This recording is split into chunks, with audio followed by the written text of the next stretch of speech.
how does, for an employee, change really occur?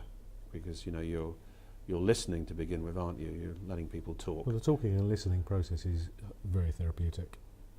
It's cathartic. There's lots of things that happen, lots of things that a counsellor can do to bring about the healing. So a counsellor, say, practicing Gestalt therapy, might use the empty chair technique. Right. Where, say, they've experienced a bereavement, and it's a sudden bereavement, and they haven't had a chance to, say all they needed to say to the person that they'd lost.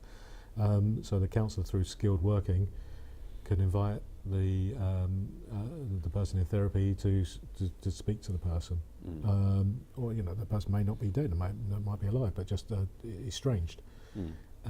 So there might be some sort of separation issues, and really start to get out of their system all that's been bottled up and causing them enormous stress, and is affected and impacted on their daily lives.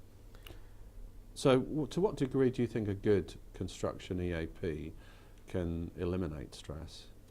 I think that with the highly skilled counsellors that we have available in our team, we can be successful in the vast majority of cases in helping people restore natural thinking, positive lifestyles, and effective ways of living their lives. Can this be measured in terms of risk assessment with an organisation? Can you make a direct connection to construction risk?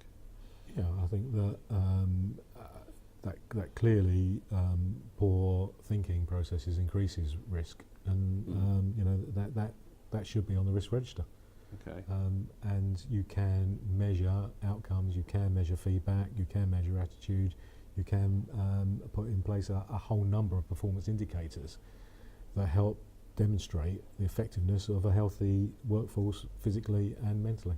Have you got experience in putting in, if you like, a benchmark and then proving improvements, benefits over time, return on investment? Because once the companies are measuring these key performance indicators, that will provide the benchmark. We will have industry benchmarks, and then companies can measure themselves against themselves to judge their own performance in time, but they can also judge themselves against the industry averages. How prevalent is that type of measurement in the construction today? Quite rare. Quite rare? Yeah. Okay. So really that's one of the very first things that you can help with, is just to get that benchmark, but then over time you should be able to show red indicators moving to green. Yeah. In the same way that people measure hours lost through accidents, number of hours between accidents and that sort of stuff. You can put similar measurement techniques in relation to mental health issues and their impact in the working environment.